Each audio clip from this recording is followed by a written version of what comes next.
ನಾವು ವರಮಹಾಲಕ್ಷ್ಮಿ ಹಬ್ಬವನ್ನು ಈ ಥರ ಆಚರಣೆ ಮಾಡಿದ್ವಿ. ಯಾವ ಥರ ಅಂತ ನೋಡ್ಕೊಂಡು ಬನ್ನಿ. ವೀಡಿಯೋನ ಯಾವುದೇ ಕಾರಣಕ್ಕೂ ಸ್ಕಿಪ್ ಮಾಡಬೇಡಿ. ಪ್ಲೀಸ್ ಸಬ್ಸ್ಕ್ರೈಬ್ ಆಗಿ ನಮ್ಮ ಲೋಕ ಚಾನಲ್ನ. ಇವಾಗ ವೀಡಿಯೋನ ಶುರು ಮಾಡೋಣ. ಫಸ್ಟು ನಾವು ಮನೆಯನ್ನು ಕ್ಲೀನ್ ಮಾಡ್ಕೊಂಡು ವೇಸ್ಟ್ ಇರೋದನ್ನೆಲ್ಲ ಬಿಸಾಕಿದ್ವಿ. ಯೂಸ್ ಮಾಡೋದನ್ನು ಎಲ್ಲನೂ ಚೆನ್ನಾಗಿ ನೀಟಾಗಿ ಜೋಡಿಸ್ಕೊಂಡು ಇಟ್ಕೊಂಡ್ವಿ. ನೋಡ್ತಾ ಇದ್ದೀರಲ್ಲ ಎಷ್ಟೊಂದು ಸಾಮಾನುಗಳು ಇತ್ತಂದರೆ ಕ್ಲೀನ್ ಮಾಡೋಷ್ಟಿಗೆ 1 ವೀಕ್ ಆಯಿತು. ಸೊ ಎಲ್ಲರೂ ಕ್ಲೀನ್ ಮಾಡೋಕ್ಕೆ ಹಬ್ಬದ ಟೈಮಲ್ಲೇ ಕ್ಲೀನ್ ಮಾಡೋದು ಎಲ್ಲರೂ ಮನೇನ. ಇಲ್ಲಾಂದರೆ ಕ್ಲೀನ್ ಮಾಡಲ್ಲ. ಆ್ಯಕ್ಚುಲಿ ಫುಲ್ಲು ಕ್ಲೀನ್ ಮಾಡಲ್ಲ ಮನೇನ ಫುಲ್ಲು. ಹಾಗೆ ಸುಮ್ಮನೆ ಬೇಕಾದನ್ನು ಅಷ್ಟೇ ಕ್ಲೀನ್ ಮಾಡ್ಕೊಂಡ್ಬಿಟ್ಟು ಅಷ್ಟೇ ಅಂತೇಳ್ಬಿಟ್ಟು ಸುಮ್ಮನೆ ಇದ್ಬಿಡ್ತಾರೆ. ಆದರೆ ಹಬ್ಬದ ಟೈಮಲ್ಲಿ ಹಂಗಲ್ಲ, ಮೂಲೆನೂ ಕ್ಲೀನ್ ಮಾಡ್ಕೊತಾರೆ. ಅದೇ ಥರ ನಾನು ಎಲ್ಲನೂ ಕ್ಲೀನ್ ಮಾಡಿದೆ ನೀಟಾಗಿ. ಇನ್ನೂ ಎಲ್ಲ ಕೆಲಸ ಬಾಕಿ ಇತ್ತು. ಹಬ್ಬಕ್ಕಿಂತ ಮುಂಚೆ 1 ವೀಕ್ ನನಗೆ ಟೈಮ್ ಬೇಕಾಗಿತ್ತು ಮನೆ ಕ್ಲೀನ್ ಮಾಡೋಕ್ಕೆ. ನನ್ನ ಮಗನೂ ತುಂಬ ಹೆಲ್ಪ್ ಮಾಡ್ದ, ಚಿಕ್ಕವನು ಮತ್ತು ದೊಡ್ಡವನು ಸಹ ಹೆಲ್ಪ್ ಮಾಡ್ದ.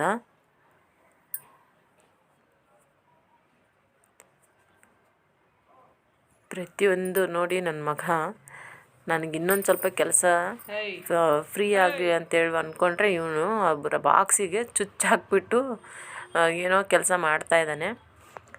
ಇವನು ನಮ್ಮ ದೊಡ್ಡ ಮಗ. ಯಾರು ಬರ್ತಿದ್ದಾರೆ ಮನೆಗೆ ಅಂತ ಕೇಳಿದರೆ ಮಾವನ ಮಗಳು ಅಂತ ಹೇಳೋಕ್ಕೋಗಿ ತಂಗಿ ಅಂತ ಹೇಳಿದ. ಓಕೆ, ಚಿಕ್ಕವಳಿದ್ದಾಳಲ್ಲ, ಸೊ ಏನಾಗಲ್ಲ ತಂಗಿ ಅಂತಾನೆ ಅವನು. ಆಮೇಲೆ ನೋಡಿ ಅವನಿಗೆ ತುಂಬ ಖುಷಿಯಾಗಿದೆ ಅಂತ ಹೇಳ್ದ. ಆಮೇಲೆ ಮತ್ತೆ ನೋಡ್ತಾ ಇದ್ದಾರಲ್ಲ, ನಮ್ಮ ಚಿಕ್ಕ ಮಗನಿಗೆ ಕೇಳಿದರೆ ಯಾರು ಬರ್ತಿದ್ದಾರೆ ಅಂತ ಹೇಳ್ಬಿಟ್ಟು ಅದೇ ನಮ್ಮ ಕಸಿನ್ ಅಂತ ಹೇಳಿದರು. ಅಂದರೆ ನಮ್ಮ ತಮ್ಮನ ಮಗಳು ಮತ್ತು ನಮ್ಮಮ್ಮ ಎಲ್ಲರೂ ಬಂದರು ಹಬ್ಬಕ್ಕೆ. ತುಂಬಾ ಖುಷಿ ಆಯಿತು. ಹಬ್ಬನೂ ಚೆನ್ನಾಗಿ ಮಾಡಿದ್ವಿ. ಮಕ್ಕಳ ಜೊತೆ ಎಂಜಾಯ್ನೂ ಮಾಡಿದ್ವಿ. ಇದು ನೋಡಿ ನಮ್ಮ ಓನರ್ ಆಂಟಿಯವರು ಪ್ರಿಪ್ರೇಷನ್ ಮಾಡಿದ್ದು. ತುಂಬ ಚೆನ್ನಾಗಿ ಡೆಕೋರೇಷನ್ ಮಾಡಿದರು ವರಮಹಾಲಕ್ಷ್ಮಿಗೆ ಹಬ್ಬಕ್ಕಂತ ಹೇಳ್ಬಿಟ್ಟು. ಎಷ್ಟು ಚೆನ್ನಾಗಿ ರೆಡಿ ಮಾಡಿದ್ರು ಅಂತಂದರೆ ತುಂಬಾ ಚೆನ್ನಾಗಾಗಿತ್ತು. ಬಟ್ ನನಗೆ ಇದೆಷ್ಟೇ ವೀಡಿಯೋ ಮಾಡೋಕ್ಕೆ ಸಿಕ್ಕಿದ್ದು, ನಾನು ಆಮೇಲೆ ವೀಡಿಯೋ ಮಾಡಲಿಲ್ಲ. ಸೊ ಕೈ ಕಾಲು ಎಲ್ಲನೂ ನೀಟಾಗಿ ತಂದು ಎಲ್ಲನೂ ಡೆಕೋರೇಷನ್ ಮಾಡ್ತಾಯಿದ್ರು. ತುಂಬಾ ಚೆನ್ನಾಗಿತ್ತು. ನಾನು ಅದಕ್ಕೆ ತೋರ್ಸೋಣ ಅಂದ್ಬಿಟ್ಟು, ನೀವು ಇದೇ ಥರನೇ ಚೆನ್ನಾಗಿ ಮಾಡ್ಕೊಳ್ಳಿ. ನಾನು ಈ ಕಾಲು ಕೈ ಎಲ್ಲ ಇಟ್ಟಿರಲಿಲ್ಲ, ಬಟ್ ನನ್ನ ಮುಖ ಅಷ್ಟೇ ಇಟ್ಬಿಟ್ಟು ಡೆಕೋರೇಷನ್ ಮಾಡ್ಕೊಂಡಿದ್ದೆ ನಾನು. ತುಂಬಾ ಚೆನ್ನಾಗಿ ಡೆಕೋರೇಷನ್ ಮಾಡಿದ್ದಾಳೆ ನೋಡಿ. ನೀವು ಇದೇ ಥರನೇ ಮಾಡ್ಕೊಳ್ಳಿ, ಐಡಿಯಾನ ಉಪಯೋಗಿಸ್ಕೊಂಡು. ಯೂಸ್ ಆಗುತ್ತೆ ತುಂಬ ಬರೋ ವರ್ಷ ವರಮಹಾಲಕ್ಷ್ಮಿ ಹಬ್ಬಕ್ಕೆ. ನೋಡಿ ತಾಮ್ರದ್ದು ಹಿತ್ತಾಳೆದು ಗೊತ್ತಲ್ಲ ಕಾಲದು. ಅಷ್ಟೊತ್ತಿಗೆ ನೋಡಿ ಅಡುಗೆ ಮಾಡೋಕ್ಕಂತೇಳ್ಬಿಟ್ಟು ಹಬ್ಬಕ್ಕೆ ವರಮಹಾಲಕ್ಷ್ಮಿ ಹಬ್ಬದ ಹತ್ರ ಸ್ವೀಟ್ ಇಡೋಕ್ಕಂತೇಳ್ಬಿಟ್ಟು ಎಲ್ಲನೂ ಕಡಲೆ ಬೀಜ ಮತ್ತು ರವೆನ ಡ್ರೈ ಫ್ರೂಟ್ಸ್ ಎಲ್ಲ ಹುರಿದ್ಬಿಟ್ಟು ಎಲ್ಲನೂ ನೀಟಾಗಿ ಇಟ್ಕೊಂಡಿದ್ದು. ರವೆ ಉಂಡೆ ಕಟ್ಟಕ್ಕಂತೇಳ್ಬಿಟ್ಟು ಇದು ಕಡಲೆ ಬೀಜ ಉಂಡೆ ಕಟ್ಟಕ್ಕಂತೇಳಿ. ಇದು ನೋಡಿ ಹುರ್ಕಡಲೆ ಹಿಟ್ಟು, ಇದು ಮತ್ತು ಶುಂಠಿ ಮತ್ತು ಏಲಕ್ಕಿ ಪೌಡ್ರನ್ನ ಇವರು ನಮ್ಮಮ್ಮ ಎಲ್ಲ ಅದು ಪ್ರಿಪೇರ್ ಮಾಡಿಕೊಟ್ಟೆ. ಅವರು ಏನು ಮಾಡ್ತಾಯಿದ್ದಾರೆ, ಹಿಟ್ಟನ್ನ ಸಾಣಿಸ್ತಾಯಿದ್ರು. ಹಿಟ್ಟು ಮತ್ತು ಅಷ್ಟೊತ್ತಿಗೆ ಹಿಟ್ಟೆಲ್ಲ ಸಾಣಿಸ್ಬಿಟ್ಟು ನೋಡಿ ರವೆ ಉಂಡೆಗೆ ಹಾಲು ಹಾಕ್ಬಿಟ್ಟು ನೀಟಾಗಿ ಕಟ್ಟಿದ್ದು. ಎಷ್ಟು ಚೆನ್ನಾಗಿತ್ತಂದರೆ ತುಂಬಾ ಟೇಸ್ಟಿಯಾಗಿತ್ತು. ಡ್ರೈ ಫ್ರೂಟ್ಸು, ಹಾಲು, ಆ ಹುರಿದಿರೋ ರವೆ ತುಂಬಾ ಚೆನ್ನಾಗಿತ್ತು ಟೇಸ್ಟು. ನೀವು ಮನೇಲಿ ಟ್ರೈ ಮಾಡಿ. ಹಬ್ಬಗಳಲ್ಲಿ ತುಂಬಾ ಯೂಸ್ ಆಗುತ್ತೆ ಇದೆಲ್ಲ. ಇವಾಗ ರವೆ ಉಂಡೆನ ಕಟ್ಟಿದ್ವಿ ನಾವು. ನೆಕ್ಸ್ಟ್ ಮತ್ತೆ ಬೇರೆ ಉಂಡೆಗೂ ಕಟ್ಟಿದ್ವಿ. ಒಂದು 4 ವೆರೈಟಿ ಉಂಡೆನೂ ಕಟ್ಟಿದ್ವಿ. ಇದು ನೋಡಿ ಕಡಲೆ ಬೀಜದ ಉಂಡೆ,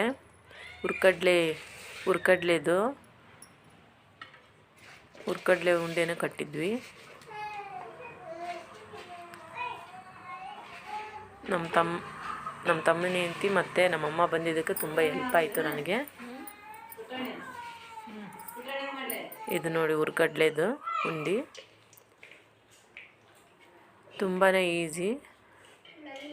ಹಬ್ಬಗಳಲ್ಲಿ ಈ ಥರ ಎಲ್ಲ ಮನೆಯಲ್ಲೇ ಮಾಡಿ ಇಡೀ ದೇವ್ರ ಮುಂದೆ ಅದು ತುಂಬಾ ತೃಪ್ತಿ ಆಗುತ್ತೆ. ನಿಮಗೂ ಸಹ ಆಚೆ ಕಡೆ ತಂದಿಟ್ಟಿದ್ದಾರೆ ಅನ್ನೋದು ಯಾವುದು ಗಿಲ್ಟ್ ಫೀಲ್ ಇರೋಂಗಿಲ್ಲ. ಮನೆಯಲ್ಲಿ ಎಲ್ಲನೂ ಆಚೆ ತಂದಿರ್ತಾರೆ. ಹೂವು ಆಯಿತು, ಎಲ್ಲ ಆಯಿತು. ಅದೊಂದು ನೈವೇದ್ಯಕ್ಕೆ ನೀವು ಮನೆಯಲ್ಲೇ ಮಾಡಿಡಿ. ಮಸ್ಟದಿ ನೋಡಿ ನನ್ನ ಮಕ್ಕಳು ಮತ್ತು ನಮ್ಮ ತಮ್ಮನ ಮಗಳು, ನಾನು ನಮ್ಮ ತಮ್ಮನ ಮಗಳು ಚಿಕ್ಕ ಮಗಳ ಜೊತೆ ಆಟ ಆಡ್ಕೊಳ್ತಾ ಇದ್ದೆ. ನಮ್ಮಮ್ಮ ಮತ್ತು ನಮ್ಮ ತಮ್ಮನ ಹೆಂಡತಿ ಮತ್ತು ಮಂಡಕ್ಕಿದು ಉಂಡೆ ಕಟ್ಟಬೇಕಂತ ಎಷ್ಟು ಟ್ರೈ ಮಾಡಿದ್ರು, ಬಟ್ ಕೈಲಿ ಕಟ್ಟೋಕ್ಕಾಗಲಿಲ್ಲ. ಅದು ಅದಕ್ಕೋಸ್ಕರ ಏನು ಮಾಡಿದ್ರು ಅಂತಂದರೆ ಪೇಪರ್ ಬರುತ್ತವಲ್ಲ ಪ್ಲಾಸ್ಟಿಕ್ ಪೇಪರ್ ಅದ್ರ ಒಳಗಡೆ ಹಾಕ್ಬಿಟ್ಟು ಈ ಥರ ಉಂಡೆ ಮಾಡಿಟ್ವಿ. ಅದನ್ನು ಮತ್ತೆ ಸ್ವಲ್ಪ 1 ಅವರ್ ಹಿಂಗೆ ಬಿಟ್ಟು ತೆಗೆದ್ರೆ ತುಂಬ ಚೆನ್ನಾಗಿ ಬರುತ್ತೆ, ಉಂಡೆ ಉಂಡೆ ಥರ ತುಂಬಾ ಚೆನ್ನಾಗಿರುತ್ತೆ ಟೇಸ್ಟು. ಈ ಥರ ಕಟ್ಟಿಡೋದ್ರಿಂದ ಒಡೆದೂ ಹೋಗೋದಿಲ್ಲ ಮತ್ತು ತುಂಬ ಚೆನ್ನಾಗಿ ಉಂಡೆ ಉಂಡೆ ಥರ ಬಂದಿರುತ್ತೆ. ಅಂಗಡಿಗಳಲ್ಲೆಲ್ಲ ಆನೆಗಳು ಮತ್ತು ಕಳಸಗಳು ಈ ಥರ ಗೋಪುರ ಥರ ಎಲ್ಲ ಮಾಡಿರ್ತಾರಲ್ಲ ಗೊತ್ತಾ. ಮತ್ತು ನೋಡಿ ನಾವು ಕರ್ಜಿಕಾಯಿ ಮಾಡೋಕ್ಕಂತ ಹೇಳ್ಬಿಟ್ಟು ಹಿಟ್ಟನ್ನು ಕಲಸಿಟ್ಟಿದ್ದೆ. ನೋಡಿ ಇಲ್ಲಿ ಕರ್ಜಿಕಾಯಿ ಮಾಡೋಕ್ಕೆ ಸುಸ್ಲಾನು ಕೂಡ ರೆಡಿ ಮಾಡಿ ಇಟ್ಟಿದ್ವಿ. ಪೌಡ್ರನ್ನ ಎಳ್ಳು, ಕೊಬ್ಬರಿ, ಒಣ ಕೊಬ್ಬರಿ ಮತ್ತು ಹುರ್ಕಡ್ಲೆ ಪೌಡ್ರು, ಒಂಚೂರು ಬೆಲ್ಲ ಎಲ್ಲನೂ ಹಾಕ್ಬಿಟ್ಟು ಶುಂಠಿ ಏಲಕ್ಕಿ ಪೌಡ್ರ್ ಎಲ್ಲ ಮಿಕ್ಸ್ ಮಾಡಿಬಿಟ್ಟು ಹಾಕಿದ್ವಿ. ನೋಡಿ ಇಲ್ಲಿ ನಾನು ಕರಿದೆ ಮಾಡಿಬಿಟ್ಟು ಎಣ್ಣೆಲಿ ಹಾಕ್ಬಿಟ್ಟು ಕರಿದೆ. ನೋಡಿ ಎಷ್ಟು ಕಾಣ್ತಿದೆ ಅಲ್ಲ. ಪೂರಿ ಮತ್ತು ಕರ್ಜಿಕಾಯಿ ಮಾಡಿದ್ವಿ ಮತ್ತು ಉಂಡೆಗಳನ್ನು ಮಾಡಿದ್ವಿ ಹಬ್ಬಕ್ಕೆ. ಮತ್ತು ಆಮೇಲೆ ನೋಡಿ ಹಬ್ಬದ ಹಿಂದಿನ ದಿನವೇ ರಾತ್ರಿ ಹೂನೆಲ್ಲ ಹಾರ ಥರ ಕಟ್ಟಿಟ್ಬಿಟ್ವಿ. ತುಂಬಾ ಚೆನ್ನಾಗಿ ಆಗಿತ್ತು ಹಬ್ಬ. ನೀವು ಯಾವ ಥರ ಮಾಡಿದ್ದೆ ಅಂತೇಳ್ಬಿಟ್ಟು ನಾವು ಕಮೆಂಟ್ನಲ್ಲಿ ತಿಳಿಸಿ. ನಿಮಗೆ ಇದು ವಿಡಿಯೋ ಇಷ್ಟವಾದರೆ ಲೈಕ್ ಮಾಡಿ, ಶೇರ್ ಮಾಡಿ, ಸಬ್ಸ್ಕ್ರೈಬ್ ಆಗೋದನ್ನು ಮರಿಬೇಡಿ. ಪ್ಲೀಸ್ ಸಪೋರ್ಟ್ ಮಾಡಿ, ಸಬ್ಸ್ಕ್ರೈಬ್ ಆಗಿ. ನೋಡಿ ಇಲ್ಲಿ ರಂಗೋಲಿ ಯಾವ ಥರ ಇದೆ, ಇಷ್ಟ ಆಯ್ತಾ ಅಲ್ಲ ರಂಗೋಲಿ. ಹಬ್ಬದ ದಿನ ರಂಗೋಲಿ ಇಲ್ಲ ಅಂದರೆ ಹಬ್ಬದ ಕಳೆನೇ ಅಲ್ಲ. ಹೂವು ರಂಗೋಲಿ ಮೇನ್ ಅಟ್ರಾಕ್ಷನೇ ಅದು ರಂಗೋಲಿನೇ. ನೋಡಿ ನಾನು ಅಷ್ಟೊತ್ತಿಗೆ ಬೆಳಿಗ್ಗೆ ಬೇಗನೆ ಎದ್ಬಿಟ್ಟು ಪೂಜೆ ಮಾಡೋಣ ಅಂತೇಳ್ಬಿಟ್ಟು ಪೂಜೆ ಮಾಡಿದೆ. ಹೊಚ್ಚಲು ಪೂಜೆ ಮಾಡಿದೆ. ಹೊಚ್ಚಲು ಪೂಜೆ ಮಾಡಿದ್ಮೇಲೆ ಮತ್ತು ವರಮಹಾಲಕ್ಷ್ಮಿದು ಪೂಜೆ ಮಾಡಿದೆ. ದೀಪನ ಹಚ್ತಾ ಇದ್ದಾನೆ. ಬೇಗನೆ ಮಾಡಬೇಕಂತ ಹೇಳ್ಬಿಟ್ಟು ಬೆಳಿಗ್ಗೆ ಬೇಗನೆ ಎದ್ವಿ. ಸೊ 7:30 ಅನ್ನೋಷ್ಟಿಗೆ ಪೂಜೆ ಎಲ್ಲ ಮುಗಿಸ್ಕೊಂಡು ಬಿಟ್ವಿ.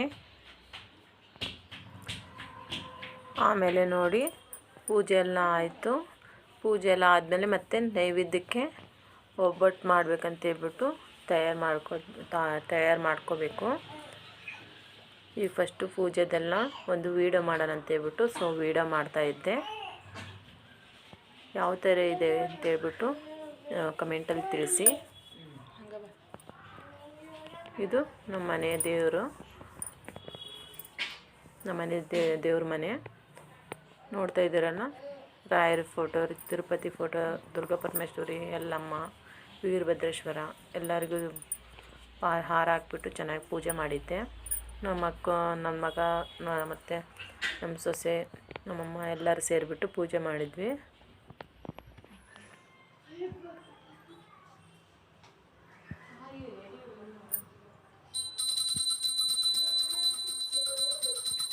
ಮಂಗಳಾರತಿ ಮಾಡ್ತಾಯಿದ್ದೆ.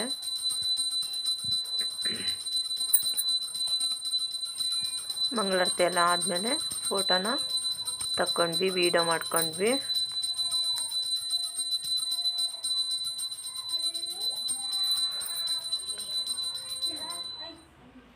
ಫುಲ್ಲುದು ಒಂದು ವೀಡಿಯೋ ಮಾಡೋಣ ಅಂತೇಳ್ಬಿಟ್ಟು ರಂಗೋಲಿಯಿಂದ ಹಿಡ್ದು ಹೊಚ್ಚಲ್ದು ಎಲ್ಲನೂ ಕ್ಲೀನಾಗಿ ವೀಡಿಯೋ ಮಾಡಿದೆ.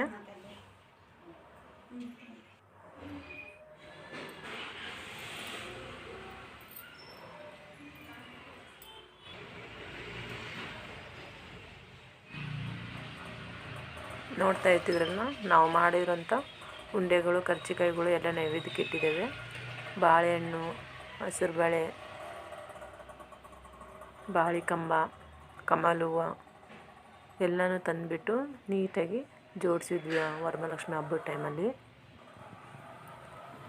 ಮತ್ತು ಒಂದು ಸ್ವಲ್ಪ ಹೊತ್ತು ಕುತ್ಕೊಂಡ್ವಿ. ಟಿಫಿನ್ ಎಲ್ಲ ಮಾಡಿದ್ದಾದಮೇಲೆ ಒಬ್ಬಟ್ಟನ್ನು ತಯಾರು ಮಾಡಿಟ್ಟಿದ್ವಿ. ಅಷ್ಟೊತ್ತಿಗೆ ಮಾಡೋಣ ಅಂತೇಳ್ಬಿಟ್ಟು ಒಂದು ಸ್ವಲ್ಪ ಹೊತ್ತು ಟೈಮ್ ಸ್ಪೆಂಡ್ ಮಾಡಿದ್ವಿ ಮಕ್ಕಳ ಜೊತೆ.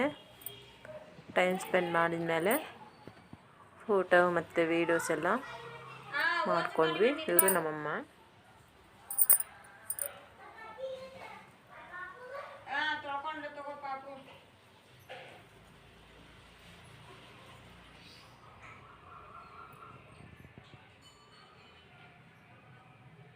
ಈ ಥರ ಕೆಂಪು ನೀರು ಮಾಡಿಬಿಟ್ಟು ದೇವರಿಗೆ ದೃಷ್ಟಿನ ತೆಗಿಬೇಕು. ಲಾಸ್ಟಿಗೆ ಅರ್ಶಿನ ಕುಂಕುಮಕ್ಕೆಲ್ಲ ಕೊಟ್ಟಾದಮೇಲೆ ಅದಕ್ಕೋಸ್ಕರ ಅದನ್ನು ಎಲ್ಲಿ ದೇವ್ರ ಮುಂದೆನೇ ಇಟ್ಟಿರಬೇಕು.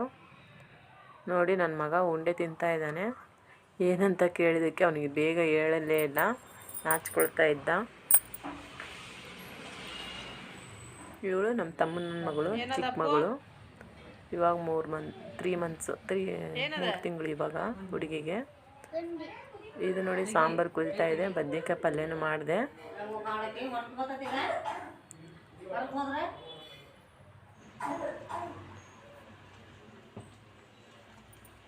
ಮತ್ತು ಬಜ್ಜಿ ಅಂದರೆ ಇದು ಮೆಣಸಿನ್ಕಾಯಿ ಬಜ್ಜಿನ ಮಾಡೋಕ್ಕಂತೇಳ್ಬಿಟ್ಟು ಹಿಟ್ಟು ಕಲಸಿಟ್ಟಿದ್ದೆ.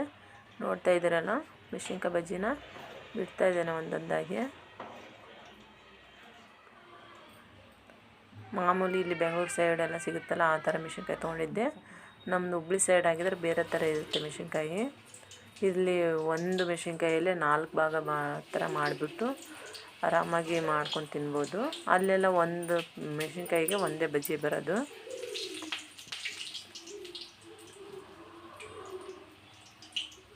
ಬದ್ನೆಕಾಯಿ ಪಲ್ಯ ಆಯಿತು, ಸಾಂಬಾರಾಯಿತು.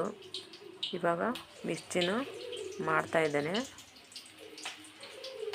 ಬಿಟ್ಟಿದಾದ್ಮೇಲೆ ಸ್ವಲ್ಪ ಲೋ ಸಿಮ್ಮಲ್ಲಿ ಇಟ್ಕೋಬೇಕು ಉರಿನ, ಇಲ್ಲಾಂದರೆ ಸೀದೋಗ್ಬಿಡುತ್ತೆ. ಒಂದು ಸರಿಗೆ ಡಾರ್ಕ್ ಬಂದುಬಿಡುತ್ತೆ ಕೆಂಪಿಗೆ. ಆ ಥರ ಬರಬಾರ್ದಂದ್ರೆ ಸ್ವಲ್ಪ ಸ್ಲೋ ಇಟ್ಕೋಬೇಕು ಉರಿನ, ಮತ್ತು ಒಂದು ಸ್ವಲ್ಪ ಆಮೇಲೆ ಫಾಸ್ಟ್ ಮಾಡ್ಕೋಬೇಕು. ಅಡುಗೆ ಕೆಲಸ ಎಲ್ಲ ಆದಮೇಲೆ ನೋಡ್ತಾ ಇದ್ದೀರಲ್ಲ, ಮಿರ್ಚಿ ಯಾವ ಥರ ಇದೆ ಅಂದರೆ ಮುರಿದ್ರೆ ತುಂಬಾ ಚೆನ್ನಾಗಿ ಬೆಂದಿರಬೇಕು.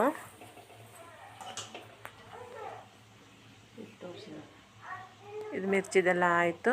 ನಾನು ಗ್ಯಾಸ್ನ ಆಫ್ ಮಾಡಿದೆ. ಇವಾಗ ಮತ್ತೆ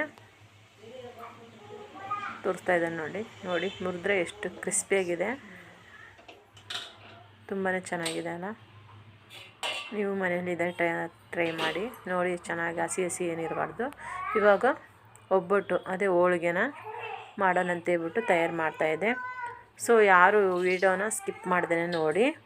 ನಮ್ಮ ಮನೇಲಿ ಈ ಥರ ಯಾವ ಥರ ಮಾಡಿದ್ವಿ ಹಬ್ಬ ಅಂತೇಳ್ಬಿಟ್ಟು ಹೇಳಿದ್ದೇನೆ. ಒಬ್ಬಟ್ಟದ ಹಿಟ್ಟನ್ನ ಹಸಿ ಇಟ್ಟು ಒಂಚೂರು ಅರಿಶಿನ ಹಾಕ್ಬಿಟ್ಟು ಚೆನ್ನಾಗಿ ಮಿಕ್ಸ್ ಮಾಡ್ಕೋಬೇಕು. ಮಾಡ್ಕೊಂಡಾದ್ಮೇಲೆ ನೋಡಿ ಉಣ್ಗನು ತುಂಬ ಚೆನ್ನಾಗಿ ನುಣ್ಣಕ್ಕೆ ರುಬ್ಕೋಬೇಕು. ಸ್ವಲ್ಪ ತುರಿನಾಗಿ ಇರಬೇಕು, ಅಂದಾಗ ಅದು ತುಂಬ ಚೆನ್ನಾಗಿ ಬರುತ್ತೆ. ಇಲ್ಲಿ ನೋಡಿ ಹಿಟ್ಟು ಆಯಿಲ್ ಹಾಕ್ಬಿಟ್ಟು ಚೆನ್ನಾಗಿ ಸ್ವಲ್ಪ ಈ ಥರ ಎಳೆದಾಗ ಹಂಗೆ ಉದ್ದಕ್ಕೆ ಆಗಬೇಕು. ಹಿಟ್ಟು ತುಂಬ ಈಚೋ ಥರ ಬರಬೇಕು.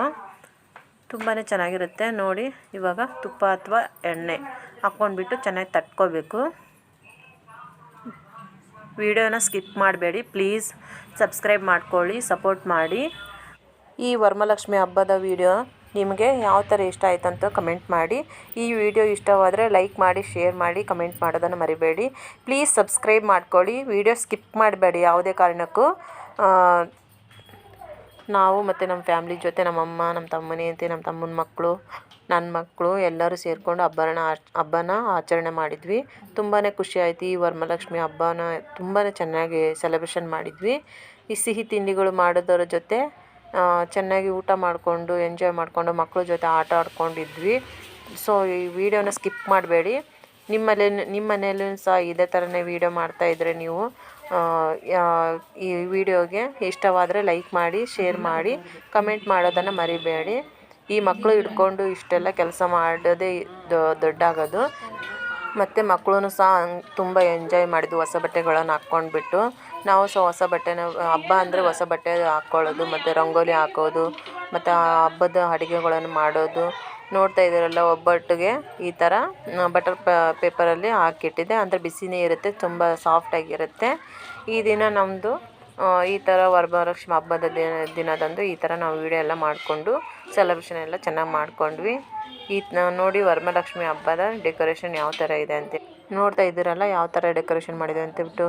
ಬಾಳೆಹಣ್ಣು, ಉಂಡೆಗಳು, ಹಣ್ಣುಗಳು, ಆರತಿ ಸೆಟ್ಟು, ಬಳೆ ಸೆಟ್ಟು, ಪೈನಾಪಲ್ಲು, ಮತ್ತು ಮೆಕ್ಕೆಜೋಳ, ಅದೇ ಜೋಳ ಬರುತ್ತಲ್ಲ ಸ್ವೀಟ್ ಕಾರ್ನ್, ಅದು ಎಲ್ಲ, ಮತ್ತು ಹೂವು, ಈ ಥರ ಎಲ್ಲ ಡೆಕೋರೇಷನ್ನು, ಬಾಳೆ ಕಂಬ ಎಲ್ಲ ಇಟ್ಬಿಟ್ಟು ಚೆನ್ನಾಗಿ ಪೂಜೆ ಮಾಡಿದ್ವಿ. ಸೊ ಎಲ್ಲನೂ ಪೂಜೆ ಆದಮೇಲೆ ಲಾಸ್ಟಿಗೆ ಎಲ್ಲ ಅರಿಶಿನ ಕುಂಕುಮ ಎಲ್ಲ ತೊಗೊಂಡಾದ್ಮೇಲೆ ಈ ಥರ ಒಂದು ವೀಡಿಯೋ ಮಾಡೋಣ ಅಂತೇಳ್ಬಿಟ್ಟು ವರಮಹಾಲಕ್ಷ್ಮಿದು ಎಲ್ಲ ನೀಟಾಗಿ ವೀಡಿಯೋ ಮಾಡ್ಕೊತ ಬಂದೆ. ಸೊ ಈ ಥರ ಎಲ್ಲ ನಾವು ಸೆಲೆಬ್ರೇಷನ್ ಮಾಡಿದ್ವಿ. ನಿಮಗೆ ಈ ವಿಡಿಯೋ ಇಷ್ಟವಾದರೆ ಲೈಕ್ ಮಾಡಿ, ಶೇರ್ ಮಾಡಿ, ಕಮೆಂಟ್ ಮಾಡಿ, ಮತ್ತು ಸಬ್ಸ್ಕ್ರೈಬ್ ಆಗೋದನ್ನು ಮರಿಬೇಡಿ. ಪ್ಲೀಸ್ ಸಬ್ಸ್ಕ್ರೈಬ್ ಆಗಿ ನಮ್ಮ ಲೋಕ ಚಾನಲ್.